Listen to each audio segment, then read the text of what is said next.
Thank you. Russia's Soyuz spacecraft is now safely docked with the International Space Station. Its flight is the first manned mission since NASA retired its shuttle program. Today in Washington, concern about NASA's future from the men in NASA's past. CNN's John Zarilla explains.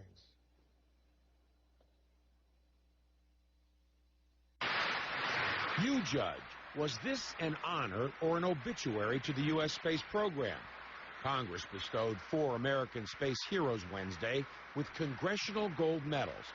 The crew of the first moon landing mission, Apollo 11, and John Glenn, the first American to orbit the Earth. Glenn spoke some of the same words he used 50 years ago before a joint session of Congress 6 days after his flight. As our knowledge of this universe in which we live increases, may God grant us the wisdom and guidance to use it wisely. Honoring John and Neil and Buzz and Mike was a worthy, long overdue gesture.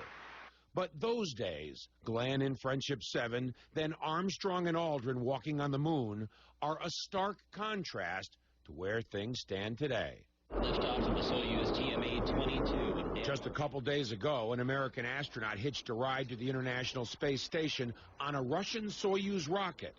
With the shuttle retired, the Russians, at $50 million a ride, are the only ride in town. We're paying the price, NASA's top man says, for past indecision. The problem is that we being NASA, we the public, we Congress, the nation was not very disciplined in developing the replacement for shuttle so that we wouldn't find ourselves where we are right now. Budget cuts, waffling, and changes in direction are why NASA is where it is now. 4 years away from commercial companies being ready to fly astronauts to the station. At least 4 years away from the first test flight of a new NASA rocket. For the last man to walk on the moon, it's shocking how the tide has turned. We're ceding that leadership back to the same people by a different name. They're Russians today. They were Soviets then. But we're saying, okay, we've come for it. Here it is. We're giving it back to you.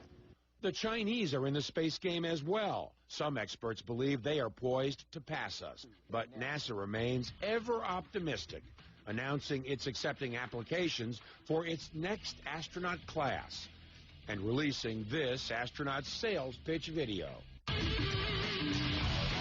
Your spaceflight experience begins right here, right now.